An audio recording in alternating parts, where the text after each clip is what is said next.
મહાઠગ, આશિક અને હાઈટેક ચોર. તે 20 વર્ષની સજા કાપી રહેલો એક ખૂંખાર બળાત્કારી હતો. તે જેલમાંથી ભાગેલો એક પેરોલ જમ્પર હતો અને તે 3 રાજ્યોની પોલીસની ઊંઘ હરામ કરનારો આંતરરાજ્ય વાહન ચોર પણ હતો. પણ કાયદાના લાંબા હાથથી તે ક્યાં સુધી ભાગતો? જુઓ નકાબ પાછળ છુપાયેલા આ ચહેરાઓને. આ છે ભીલવાડાનો ઘેવરચંદ ઉર્ફે અભિષેક ગુર્જર અને તેનો સાગરીત ફિરોઝ ઉર્ફે ફારૂક.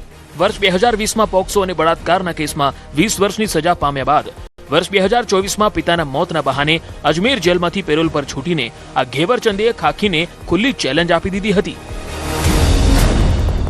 અમદાવાદથી સુરત સફેદ થારનો પીછો. ભાગેડુ બન્યા બાદ આ આશિકે ગુનાખોરીનો નવો આયખો શરૂ કર્યો. જે જૂની પ્રેમિકાના કારણે તે જેલમાં ગયો હતો તેના લગ્ન અન્ય જગ્યાએ થઈ જતા ઘેવરચંદે બદલો લેવાનું નક્કી કર્યું.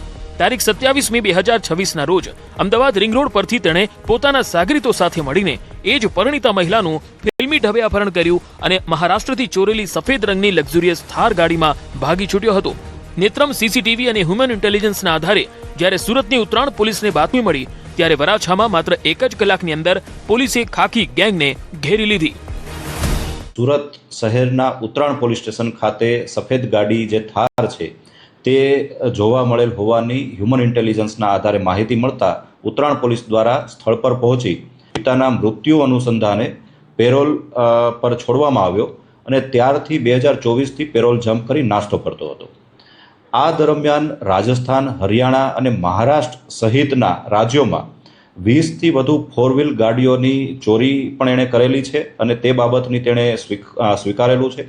આ ઉપરાંત 6થી વધુ પોલીસ સ્ટેશનોમાં જે ખાસ કરીને રાજસ્થાન, હરિયાણામાં છે ત્યાં અલગ અલગ ગુનામાં આ આરોપી વોન્ટેડ હોવાની પણ માહિતી મળેલ છે. 3 રાજ્યોની પોલીસને હાશકારો. આ માત્ર એક અપહરણનો કેસ નથી પણ આંતરરાજ્ય વાહન ચોરીના મસમોટા નેટવર્કનો પર્દાફાશ છે.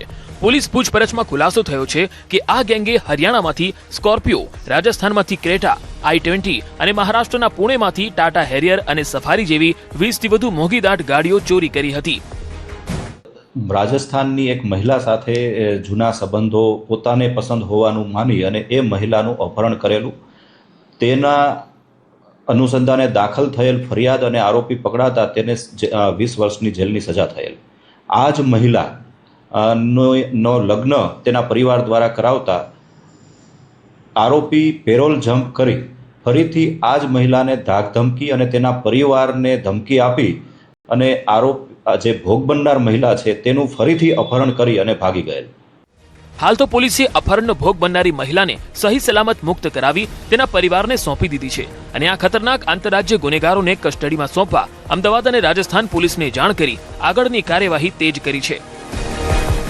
સુરતથી કીર્તેશ પટેલ, ન્યૂઝ 18 ગુજરાતી.